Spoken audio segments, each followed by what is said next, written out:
गर्मियों के दिन थे और गर्मियों की छुट्टियां भी चल रही थी। राहुल ज्योति एक शाम दोनों अपने घर के बाहर खेल रहे थे। तभी उनकी मम्मी, और राहुल ज्योति जरा इधर आओ जल्दी से। तभी राहुल और ज्योति अपने घर को चले आए। जैसे ही राहुल ज्योति घर के अंदर आए और अपनी मम्मी को मुस्कुराते हुए देखकर, क्या बात है मम्मी, आप इतना मुस्कुरा क्यों रही हो? बात ही कुछ ऐसी है, तुम्हारी नानी का कॉल आया था। आज उन्होंने हमें बुलाया है। कल को हम सब नाना नानी के घर जा रहे हैं। फिर ये सुनकर तो राहुल ज्योति की खुशी आसमान छू गई। चलो पैकिंग शुरू कर देते हैं, नाना नानी के गांव चलते हैं और एंजॉय करते हैं। फिर क्या, दूसरे दिन सुबह सब लोग जल्दी नाना नानी के गांव के लिए निकल पड़े। राहुल ज्योति का नानी का घर काफी खूबसूरत और छोटा सा गांव था, जहां सब खेती बाड़ी करते थे और प्यार से रहते थे। राहुल ज्योति जैसे ही नाना नानी के घर पहुंचे तो उनके स्वागत के लिए नाना नानी तैयार खड़े थे। राहुल ज्योति को नाना नानी बोले, राहुल ज्योति आ जाओ, हमारे पास को आ जाओ।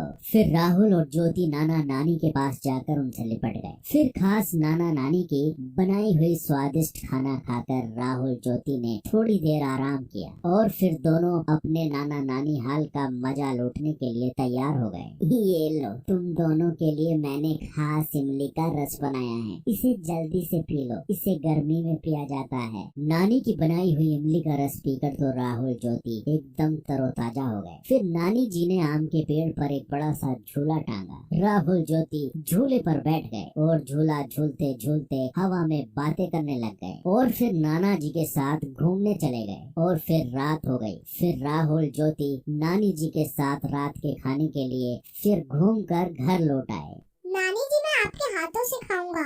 नानी मुझे भी खिलाओ ना। ये सुनकर नानी जी हंसने लगी। ठीक है, मैं तुम दोनों को अपने हाथों से खिलाती हूँ।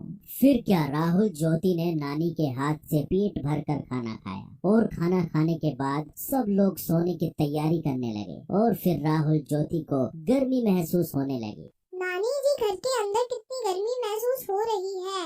पंखा भी गर्म हवा फेंक रहा है। आपके घर में एसी भी नहीं है। हमें तो एसी की आदत है। अब तो हमें रात भर नींद नहीं आएगी। यह सुनकर नाना नानी के साथ सब लोग हंसने लगे। यह देखकर राहुल और ज्योति ज्यादा कंफ्यूज हो गए। आप सब हंस क्यों रहे हो? हमने कुछ गलत कह दिया क्या?